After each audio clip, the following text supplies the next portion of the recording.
भारतीय संविधान दिनानिमित्त सोलापुरात संविधान रॅलीचा शुभारंभ जिल्हाधिकारी कुमार आशीर्वाद यांच्या हस्ते करण्यात आला। संविधान दिनानिमित्त समाज कल्याण कार्यालयातर्फे बुधवारी संविधान रॅलीचं आयोजन करण्यात आलं होतं। जिल्हाधिकारी कुमार आशीर्वाद यांनी डॉक्टर बाबासाहेब आंबेडकर यांच्या पूर्णाकृती पुतळ्यास पुष्पहार अर्पण करून रॅलीचा शुभारंभ केला।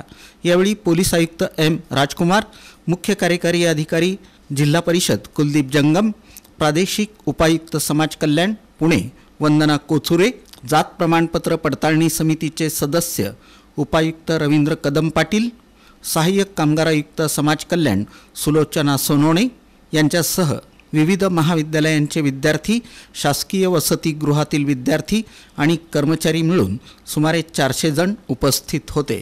रॅलीची सुरुवात संविधानाच्या उद्देशिकेच्या सामूहिक वाचनानं झाली। यावेळी संविधान दिनानिमित्त राज्यातील शासकीय वसतिगृह आणि निवासी शाळांसाठी घेण्यात आलेल्या राज्यस्तरीय निबंध स्पर्धेत जिल्ह्यात प्रथम, द्वितीय आणि तृतीय क्रमांक प्राप्त विद्यार्थ्यांचा जिल्हाधिकारी कुमार आशीर्वाद यांच्या हस्ते सत्कार करण्यात आला। कार्यक्रमात सेल्फी विथ संविधान हा विशेष सेल्फी पॉइंटही उभारण्यात आला होता। तसंच सहाय्यक आयुक्त समाज कल्याण कार्यालय आणि डॉक्टर वैशंपायन वैद्यकीय महाविद्यालय यांच्या संयुक्त विद्यमाने रक्तदान शिबिराचं आयोजन करण्यात आलं होतं।